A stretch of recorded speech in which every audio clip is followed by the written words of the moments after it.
Hey everyone, welcome to another Q&A video. I compile all the questions I get in my comments and answer those in these videos, so please leave any questions you have in the comments and I'll continue making these videos. Also, please subscribe to the channel. I'll be doing a giveaway and a live stream at 1,000 subscribers, so something to look forward to. Without further ado, let's get into it. First question for today.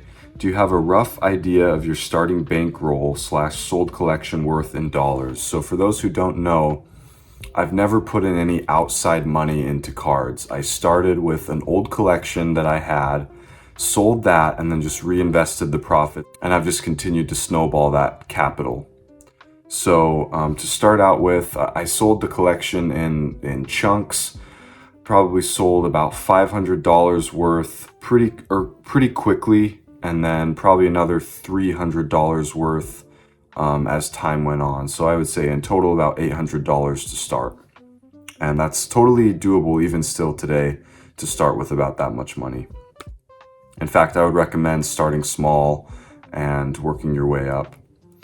Okay, my 75 card submission is in QA2. It's getting close to 2 months total for me.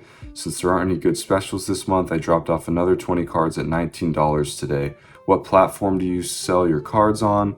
Take care and crack those PSA 8s and under and sell them raw. Okay, so the platform, I use eBay and Facebook / Instagram a little bit, but primarily eBay to sell. I don't normally crack stuff out and sell it raw. If I do crack something out, it's for the intention to resubmit it. But I don't really crack stuff out and sell it raw. I just sell it for what I can get for it and go from there. If I were to crack it out and sell it raw, I would definitely make a note of damages. And in my opinion, at that point, you just may as well sell it raw or sell it slabbed. Okay, what do you look for as far as profit margin? This is a great question. Do you look to double your money after taking into account the grading fees, etc.? So I don't have like a specific goal necessarily. I kind of have different expectations for each card and each order I submit.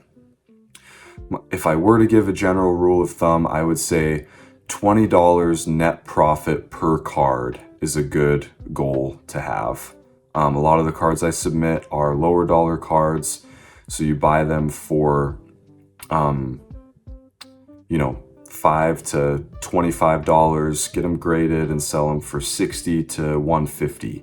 That's kind of my sweet spot. And what I mean by $20 per card is $20 average profit per card. So if you were to take your net profit for the whole order and divide it by how many cards you submitted in that order, that number should be 20 or higher. That's kind of what I look for. So that's just me personally. A lot of people are content with $10 a card in net profit, but the reason why it's $20 profit average is so you account for the 9s, the 8s, the lower grades that you get that you might lose money on. So obviously on the 10s, ideally you want to be doubling your money, tripling your money in some cases, but adjusting for everything, I would say $20 net profit after fees average is a good goal to shoot for. When you bid on, Gixin is the sniping service I use. Did a video on that in my eBay comprehensive guide.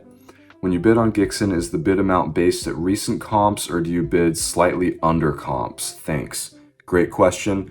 I actually often will bid over comps for cards that I'm confident are clean and that grade well. So if they are known to have good surfaces, if they have a white back, if I can see the centering's good, I'll often bid a little bit over comps to make sure I win a lot of those cards.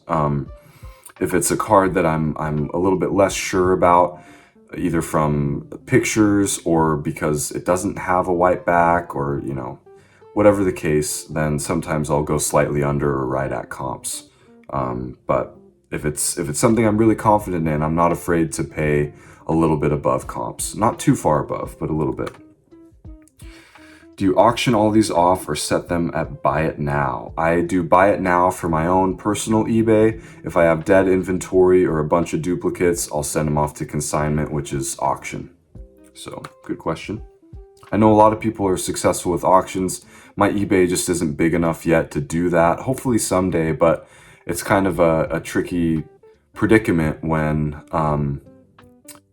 I would say in the past year or so, probably about 60% of my sales have been through consignment rather than through my own personal eBay. So I'm not getting the volume and the feedback to, you know, get a big enough eBay store yet to do my own auctions. Do you think PSA is stricter lately on centering than what they say 60-40? Another good question. I would say for the most part, 60-40 is fine. I personally don't think I've ever had an issue with 60-40 centering cards getting 10s. I would say it's probably a little bit subjective depending on the grader, but I've never had an issue. I've gotten cards back as 10s that are definitely 60-40 centering, and usually when it's a 9 or an 8, there's another issue besides centering. What do you write down for declared value on your PSA orders? This is a good question. For the most part, I write down the expected value of a PSA 10, or I write the max value that submission level will allow. If I'm ever submitting a card that I'm expecting to get a 9, which I don't do with like ultra modern stuff, by the way. It's like if I submit an older card that will still make good money as a 9, then I'll do the value as a 9 or an 8 or whatever. But I tend to try to lean on the higher side for the declared value, just in case something does happen. I'm not getting cheated out of a bunch of money. Hello, I'm new to this and I'm wondering if I should just focus on 1 or 2 players and maybe just one sport. I would also like to ask if there's a minimum bankroll you'd recommend and how many cards I should buy a week to send out to get graded. Okay, so this is like 3 different questions. Start with the first question. I think it's spot on. Focus on, like narrow in your focus. 1 sport, 1 to 2 players. If you know basketball, I would say go with Wemby right now and maybe some LeBron stuff. If you're buying, newer cards, which I would recommend. If you're doing football, I'd say CJ Stroud, Anthony Richardson right now. Like really narrow it in. Get the process down for 1 sport, and then you can start branching out. Minimum bankroll, I would say enough to get 1 PSA order in.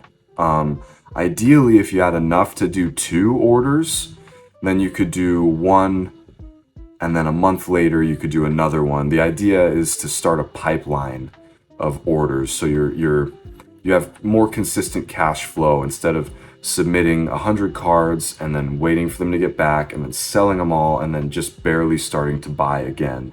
You want to be able to be buying and selling all the time. So if you're talking minimum bankroll, I mean 1 order, 1 PSA order. If you're talking ideal, I would say 2. How many cards should I buy a week to send out to get graded? Depends on what price range you're targeting. If you're targeting the cheap stuff, $5 to $20, I would say per week. I mean, starting out, I would say just get enough to get 1 order in. So maybe take a month and get 20 or 30 cards in that month. Once you kind of get a pipeline going, then you can increase to 20 cards a week, 100 cards a month type of thing. So yeah, start small. I noticed that most Prism, Optic, and Mosaic cards have print lines. How do you determine if you send them in or not?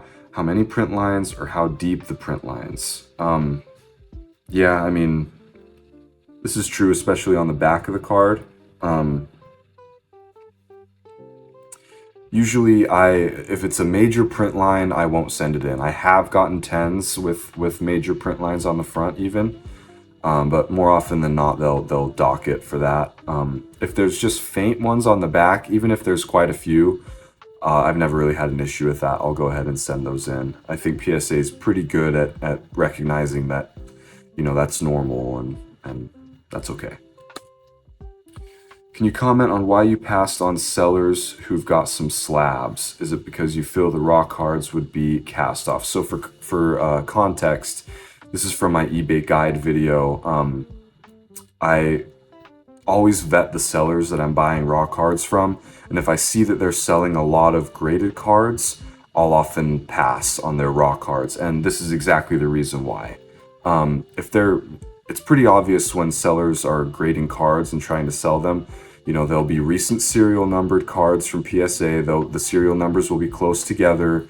You can look at this. It takes a little bit of time, but it's worth doing, because more often than not, when they have a lot of those graded cards up for sale, then the raw cards that they do sell are their grading rejects, and you want to stay away from those. Like my eBay, for instance, don't buy raw cards from me.